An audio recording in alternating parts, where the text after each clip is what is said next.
నిన్ననే జరిగినటువంటి కార్యక్రమంలో కూడా మాట్లాడినప్పుడు చెప్పడం జరిగింది.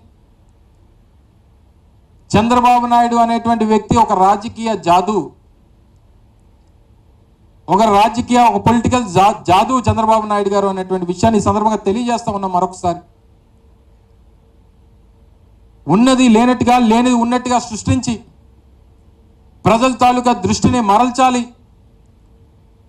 ప్రజలు ఏదైతే కోరుకుంటున్నారో, ఏదైతే కావాలని చెప్పి కోరుకుంటున్నారో దాని నుంచి ఏ రకంగా ప్రజల తాలూకా దృష్టిని మరల్చాలన్నటువంటి దాంట్లో చాలా ఆరితేరినటువంటి వ్యక్తి చంద్రబాబు నాయుడు గారు. ఈరోజు ఉద్యమం జరుగుతూ ఉంది. స్టీల్ ప్లాంట్కి సంబంధించినటువంటి ప్రైవేటైజేషన్ ఇష్యూ మీద, కాంట్రాక్ట్ కార్మికుల్ని తీసేశారనేటువంటి దాని మీద ఉద్యమం జరుగుతూ ఉంది. పర్మనెంట్ ఎంప్లాయీస్ సంబంధించి వారిని ట్రాన్స్ఫర్లు చేస్తారని, విఆర్ఎస్కి వాళ్ళని ఫోర్స్ చేస్తారని చెప్పి ఒక పక్క భయాందోళనల మధ్యలో స్టీల్ ప్లాంట్ కార్మికులు ఉంటే,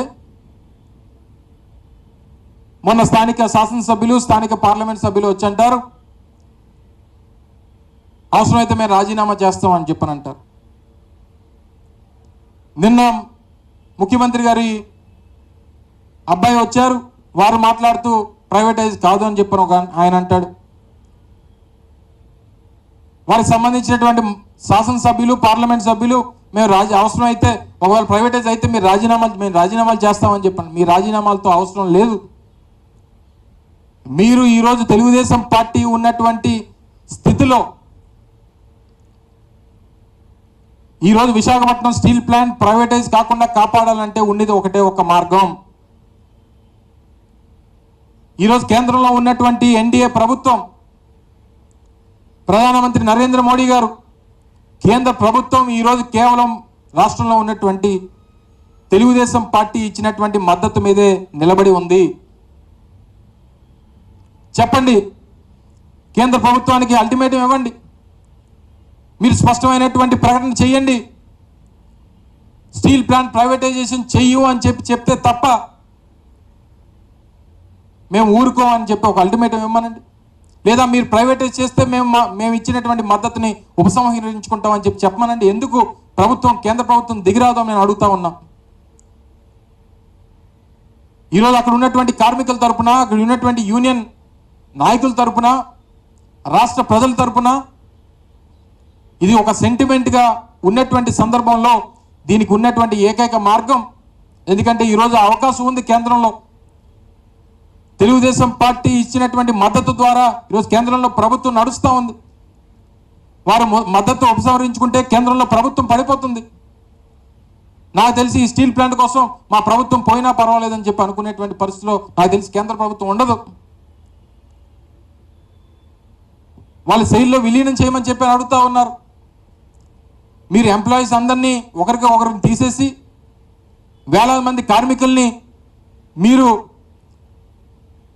వాళ్ళకు ఉన్నటువంటి కాంట్రాక్ట్ లేబర్, కాంట్రాక్ట్ వర్కర్స్ కానీ లేదా మిగిలినటువంటి వారికి కానీ విఆర్ఎస్ పెట్టించేస్తామని చెప్పి ఎవరు అంటారు, వేరే ప్లాంట్లకి ట్రాన్స్ఫర్ చేస్తామని చెప్పి ఒక సందర్భంలో చెప్తారు, రకరకాలైనటువంటి లీక్స్ ఇస్తారు. వీటన్నిటి మధ్య, ఇన్ని కన్ఫ్యూజన్స్ మధ్య ఈరోజు ప్లాంట్లో కార్మికులు అగమ్యగోచరంగా రేపు ఏం జరుగుతుందో, ఏ నిమిషం ఏం జరుగుతుందో తెలియనటువంటి పరిస్థితిలో ఉన్న వాటి గురించి పట్టించుకోవడం మానేసి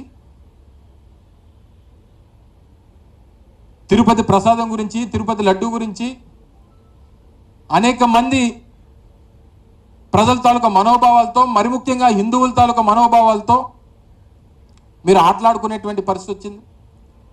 మళ్ళీ ఇతర మతాల్ని నిందించేటువంటి స్థాయికి వెళ్ళిపోయారు మీ ప్రభుత్వంలో ఉన్నటువంటి పెద్దలు. ఇది సమంజసం కాదు, మీరు చేస్తున్నటువంటిది కరెక్ట్ కాదు. చివరిని దేవుణ్ణి కూడా రాజకీయాల్లోకి తీసుకుని వచ్చేటువంటి స్థాయికి దిగజారిపోయారు. మత రాజకీయాలు చేసేటువంటి పరిస్థితికి వచ్చేసింది ఈ రాష్ట్రంలో తెలుగుదేశం పార్టీ ప్రభుత్వం అనేటువంటి విషయాన్ని కూడా ఈ సందర్భంగా తెలియజేస్తా ఉన్నా. ఈరోజు మనం చూసాం, నెయ్యికి సంబంధించి ఈఓ గారు అంటారు 4వ తారీఖు, జూలై 4వ తారీఖున వచ్చినటువంటి లోడ్లు ఏవైతే ఉన్నాయో అంతవరకు వాడాం. జూలై 6వ తారీఖున, తర్వాత జూలై 12వ తారీఖున వచ్చినటువంటి లోడ్లు మాత్రం వాటిని టెస్టులకు పంపించి 23వ తారీఖు జూలై వచ్చినటువంటి రిపోర్ట్ని ఆధారంగా వెజిటబుల్ ఆయిల్ అండ్ వనస్పతి కలిసింది అనేటువంటి ఉద్దేశంతో వాటిని వెనక్కి పంపించామని చెప్పి ఈఓ గారు చెప్తారు. జూలై 23 రిపోర్ట్ వస్తే సెప్టెంబర్ 18న ఈ రాష్ట్ర ముఖ్యమంత్రి మాట్లాడుతూ ఏమైపోయారు, 2 నెలలు ఏమైపోయారు?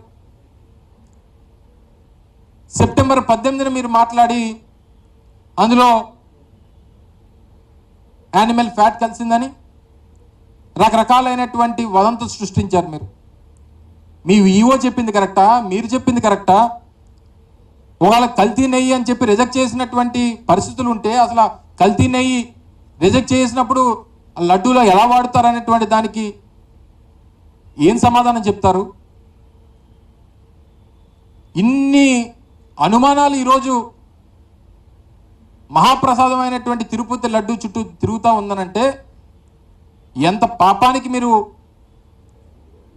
పాల్పడ్డారనేటువంటిది ఒకసారి ఆలోచన చేయాలి చంద్రబాబు నాయుడు గారు అని చెప్పి సందర్భంగా అడుగుతా ఉన్నాం. అందుకే ఈరోజు వైఎస్ఆర్ కాంగ్రెస్ పార్టీ కానీ రాష్ట్ర ప్రజలు కానీ ఒకటే డిమాండ్ చేస్తూ ఉన్నారు. ఎందుకు మీరు సిబిఐ ఎంక్వైరీకి మీరు ముందుకు రావట్లేదు? ఎందుకు సిబిఐ ఎంక్వైరీ కోరట్లేదు? ఏదో ఒక సుప్రీంకోర్టు జడ్జితోనో హైకోర్టు జడ్జితోనో మీరు ఎంక్వైరీ చేయడానికి ఎందుకు ముందడుగు వేయట్లేదు? ఎందుకంటే ఇందులో మీరు చేసినటువంటి రాజకీయ ప్రకటనల ద్వారా మీరు తప్పు చేశారనేటువంటి విషయం మీకు తెలుసు. అయినప్పటికీ ఇన్ని అనుమానాలు సృష్టించిన తర్వాత వాస్తవాలు ఏంటో అనేటువంటి తెలియాల్సినటువంటి అవసరం ప్రజలకి, మరి ముఖ్యంగా ప్రపంచవ్యాప్తంగా ఉన్నటువంటి హిందువుల ముందు ఉంది అనేటువంటి విషయాన్ని కూడా ఈ సందర్భంగా తెలియజేస్తూ ఉన్నా. ఇటువంటి పరిస్థితుల్లో తప్పకుండా అందుకే వైఎస్ఆర్ కాంగ్రెస్ పార్టీ కూడా సుప్రీంకోర్టులో ఈ సంబంధించినటువంటి సబ్జెక్ట్ మీద మూవ్ చేసింది. రేపు సోమవారం అది హీరింగ్ వచ్చింది. మేము సుప్రీంకోర్టులో సంబంధించినటువంటి వ్యవహారం మీద సరైనటువంటి విచారణ జరుగుతుంది అని చెప్పి వారు ఆదేశిస్తారని చెప్పి ఆశిస్తూ ఉన్నాం. మీకు నిజంగా చిత్తశుద్ధి ఉంటే ప్రభుత్వం కూడా దానికి డిమాండ్ చేయాలని చెప్పి కోరుతా ఉన్నాం. కేంద్ర ప్రభుత్వానికి లేఖ రాయండి సిబిఐ ఎంక్వైరీ కోసం. ఈరోజు ఇన్ని తప్పులు చేసి ఇన్ని విషయాలన్నింటినీ కూడా డైవర్ట్ చేసి అసలు ఈరోజు వాళ్ళు చూస్తే తిరుపతి పవిత్రత గురించి, తిరుమల పవిత్రత గురించి ఇన్ని రకాలుగా మాట్లాడుతూ ఉన్నారే. నిన్న కాక మొన్న ప్రభుత్వానికి సంబంధించినటువంటి లిక్కర్ షాప్స్ ఏవైతే ఉన్నాయో వాటిని అన్నింటిని కూడా రద్దు చేస్తూ ఒక ఆర్డినెన్స్ ఇచ్చారు. ఆర్డినెన్స్ ఇస్తూ కొత్తగా ప్రైవేట్ షాప్స్కి సంబంధించినటువంటి కొత్త పాలసీని కూడా తీసుకురాబోతున్నాం అనేటువంటిది మన క్యాబినెట్లో ఒక నిర్ణయం కూడా చేశారు, మనందరం కూడా చూసాం. మీకు నిజంగా తిరుపతి మీద, తిరుపతి పవిత్రత మీద ఈ ప్రభుత్వానికి అంత చిత్తశుద్ధి ఉంటే ఇవి 26 జిల్లాలకు సంబంధించి, రాష్ట్రంలో ఉన్నటువంటి 26 జిల్లాలకు సంబంధించినటువంటి లిస్టు, దానికి సంబంధించి ఏ జిల్లాలో